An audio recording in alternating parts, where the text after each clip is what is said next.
All right, so the next thing I want to go to is supine thoracic manipulation. I'm going to show 4 different variations of it. The first one is going to be more of your upper. The second one's going to be mid, and I'm going to try to differentiate between bilateral and unilateral.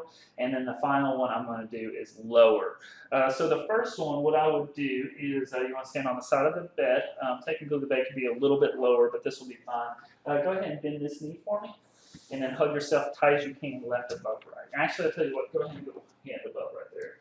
The reason I'm doing this is because this is a flexion bias manip. So generally, we'll give them to hug yourself, perfectly okay for lower. But for upper, if I want to get a good handle on him, I need to have his arms just like this. So what I do is just get him to roll over to me, go into that upper area, and then come in just like there. So I'm really just going for one area. So just take a deep breath in. Actually, just go ahead and relax for me. There we go. Take a deep breath in, deep breath out,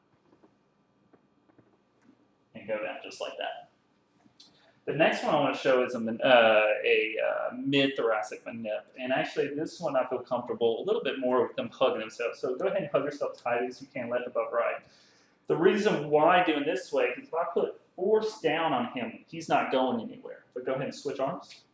If I do it this way and my body drop, he's losing it. So left above right generally gives you a little bit more leverage. So go ahead and run. Go right here. I'm going to kind of bring him up a little bit. Go ahead and take a deep breath in, and deep breath out. Going down just like that.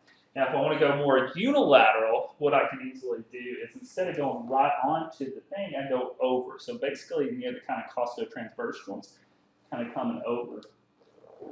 Just like that, and I'm dropping kind of my palm into that area just to watch out for the shoulder blade. Take a deep breath in, and deep breath out, and then going down. The final one, going lower, in this position is a little bit difficult because I'm going to have to bring him in a fair amount of flexion. So there are a couple of different ways. This bed can kind of extend up, but that's usually the easiest way. But I'll show kind of going to that lower thoracic. And if your patient can tolerate it, great. If not, then I would highly suggest moving the bed head up a little bit. It gives you more lever. But go ahead and cross your arms over. So what I want to do is come down here and kind of find my target segment. And now I want to pick him up. But actually, I'll come and pick them up just like this, and then I've got, take a deep breath in, deep breath out, sink it down, and then go down right just into it.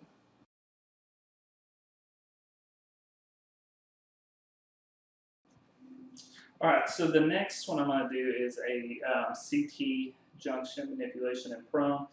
Very good as long as the patient can tolerate it with rotation. So there's 2 ways to do this. First, I'll kind of show the setup of the way we were taught, and then I'll show the setup of the way that I was taught originally, so that way we can show both. The way we were shown was coming over the patient just like this, kind of grasping right there at the CT junction, and then coming down like that and just going your forces. That one needs to go. So just like that, and then go into the thrust. So any pain right there? Just like that. So I'm not going to do it again because he just cavitated there. But the way that I was shown was go here and here, not necessarily going to end range, but playing with it, playing with it, playing with it, and then doing kind of a lever just right there. All right, go ahead and relax. Right, let's do the first rib. This next thing I'll show is just kind of a prone rib technique. This is a really good one if you have a lot of tone right in here, because I can kind of come underneath.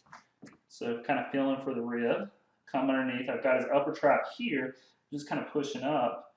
And then what I can do is kind of mobilize. And what I want to do is actually go towards his opposite ASIS, going like that. Or, go ahead and flip over for me. I can do this in supine as well. So same thing. I can come underneath here, feel for his rib. And what I would suggest about this one that makes it good is I can actually take tension off the system. So I can kind of side bend him, rotate him towards to put on a little bit of slack. And just mobilize just like that. All right, so hand's going to come down here. What we're going to do next is first rib mobilization into sitting. So got arm lifted up over in this area. I want to come over, feel kind of first rib, kind of right underneath that, well, right behind the clavicle.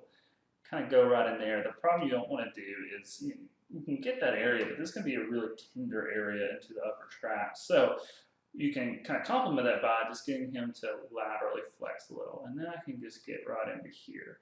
And my angle is actually going to go into the opposite hip. So go down here, just kind of mobilize. And if I want to turn this into manipulation, just take the end range. How does that feel? Good. Good. Go down and just thrust. So you always want to check how does it feel, because if they're saying they're feeling tingly down into their arms, you definitely want to stay away from that just because of where the first rib is and everything. Right side, turn it to yeah, your you're right. all right. So this time let's go to your left. So the next one I'm going to show is actually a CT manipulation and sitting. So what I did was I got him off the table because you want his feet flat on the ground. If not, his core is going to be engaged and will guard a little bit against it. So I'm going to come over here. Go ahead and look towards the ceiling for me. Good, and relax. So I just want to make sure I'm on C7, T1, etc., where I want to get to. So I'm over here on C7, and what I'm going to do is come over here. And what's interesting about this manipulation is actually pinky does a lot of work. You want that onto the site that you're going. So I'm going to come over here and just kind of have my fingers match up. So get nice and comfortable with your patient.